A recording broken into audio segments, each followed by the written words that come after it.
Welcome back to SpadeCardMagic. Today I'm going to teach you two cool, ambitious card routine variations. So before I begin, don't forget to like, subscribe, and let's get started. Alright, for the first variation, I can have the spectator pick any card. So let's say they pick this card right here. Now I can just insert it into the deck like so. And now their card actually jumps to the top. And now I can actually show the spectator the exact moment their card jumps to the top.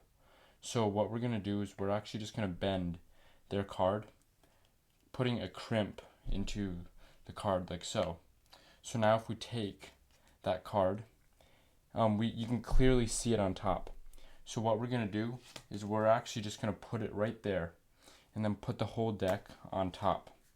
Now what we're going to do is I'm just going to have it jump to the top, just like so. And their card, the Three of Hearts, jumps back to the top. Alright, for the second variation, we can actually just start with a card on the table and have the spectator select a card. So let's say they select this card right here. Now we can just put it back inside the deck. And the card on the table was actually their card. So if we check, it was actually the Nine of Hearts. So now if we take the Nine of Hearts and put it in the deck, it actually jumps back to the top. Alright, the first trick, you can have the spectator start off by picking any card. So let's say they pick this card right here. Now you can have the card controlled to the second position from the top.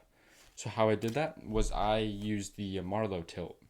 So to do that, while the spectator is being misdirected looking at their card, what you can do is just get a pinky break under the top card like so, slide it over, and then with the pad of your thumb just release the pressure, forming a big gap.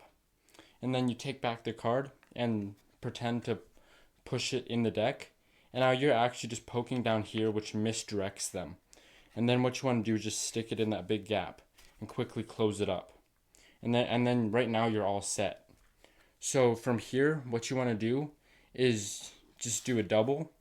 And then this shows that their card jumped to the top. And now you don't want to reveal that it's a double. But from here, what you want to do is you want to bend the cards. Not until they crease, but just enough to show that it's a crimp. And now this is very important not to flash from here. So you want to hold the cards like from the edges. And then after it's bent, you want to show it to the spectator and put it back on top so they actually see the crimp like so. And now what you want to do, kind of like a slip force, you want to take about half the deck, and with your thumb here, you want to slide just one of those cards, being very careful that it's just one. Then with your index finger, you can hold the other one down, just like so. And then here you want to show the spectator that this card here is actually crimped and on this other pack. Then from here, you take the other pack with your index finger still on it and sandwich that card down. And then now, still pushing down, you take your thumb and your middle, just like so, gripping the sides, and on the count of 3 or whatever, you just slowly release pressure, and that makes it look like the card jumps to the top. And now you can have the spectator inspect it. And now, if you can actually go through the deck and find the card that you previously crimped like this, and you can palm that out and have the spectator inspect the whole deck. And you don't have to do that, or you can just give this card individually to the spectator like that. For the second one here, you can start with a card on the ground, on the table, in the spectator's hand. Just make sure they don't see the face of it. And now what you want to do is have them select a card. So let's say it's this card right here. And then what you can do is just control it to the top, any way you know how. In the performance, you might have seen how I did the classic pass. But a more beginner-friendly way is just getting a break above it and then doing the double undercut. So by grabbing at the break and then grabbing halfway at that stack of cards and grabbing at the break all the cards and bring it back to the top. And that is indeed their card.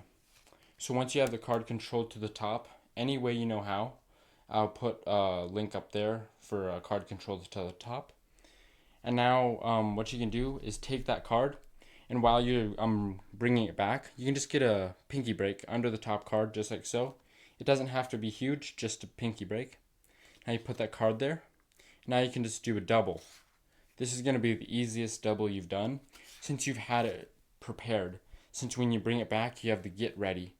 And then from there, you just put it on top and then you just flip it over. Just casual. Then you show that it's their card. And then from here, you can flip it over and put it back inside the deck, completing the ambitious card routine.